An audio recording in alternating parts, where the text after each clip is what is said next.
Bonjour les amis, j'espère que vous allez bien.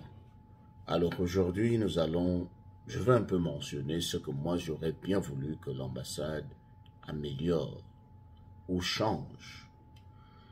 J'ai remarqué que à l'ambassade des États-Unis, on demande très peu de documents.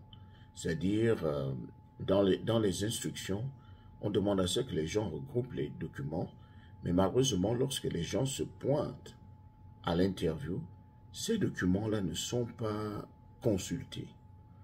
Et Dieu seul sait à quel point les candidats au visa dépensent de l'argent pour imprimer certains documents, pour saisir certains documents, pour aller à la recherche de certains documents comme la lettre de congé et autres, pour avoir même le compte bancaire, pour avoir les bulletins de salaire.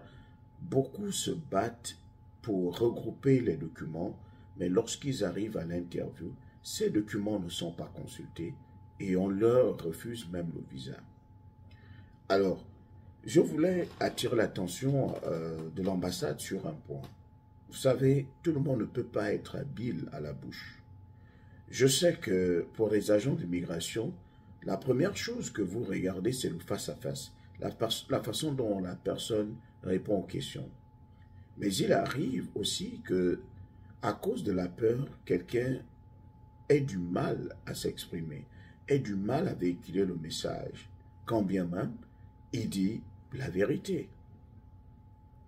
Il y a aussi les gens qui n'ont vraiment pas l'intention de venir rester aux États-Unis, mais à qui vous refusez le visa, tout simplement parce que certainement le nom ne vous plaît pas, ou encore ils sont certainement venus demander le visa au mauvais moment et au mauvais endroit. J'ai rencontré des clients qui se retrouvent avec plus de 2 milliards dans les comptes, mais à qui on refuse le visa. Tu as énormément d'argent, tu as une société, mais on te refuse le visa. Tout simplement parce que tu es certainement arrivé au mauvais endroit, au mauvais moment. Est-ce que tu as bien répondu aux questions? Eh bien, tous les candidats vont vous dire, moi j'ai bien répondu à mes questions, mais je ne sais pas pourquoi on m'a refusé le visa.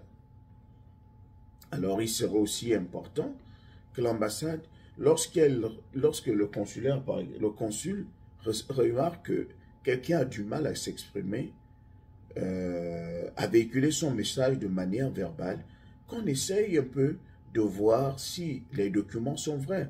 Je concède le fait qu'il y a beaucoup de documents qui sont trafiqués ici et là, mais tous ne sont pas forcément faux. Tout le monde ne peut pas avoir l'étiquette de faussaire. Qu'on donne la chance ou qu'on accorde le bénéfice du doute à tous ceux-là qui seront capables de prouver qu'ils sont crédibles. Que l'on ne mette pas tout le monde dans le même paquet. Consulter les documents. Certains documents pourront bien expliquer ce que quelqu'un n'arrive pas à dire de manière verbale.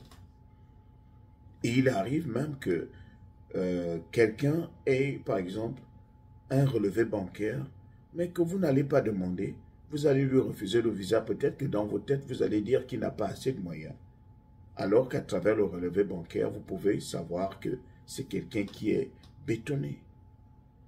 Donc, c'est en quelque sorte les petites choses que jusque-là, je n'arrive pas à avaler, quoi. Que l'on refuse le visa à quelqu'un qui a énormément de moyens et qui veut seulement venir se reposer ici aux États-Unis. C'est vraiment normal.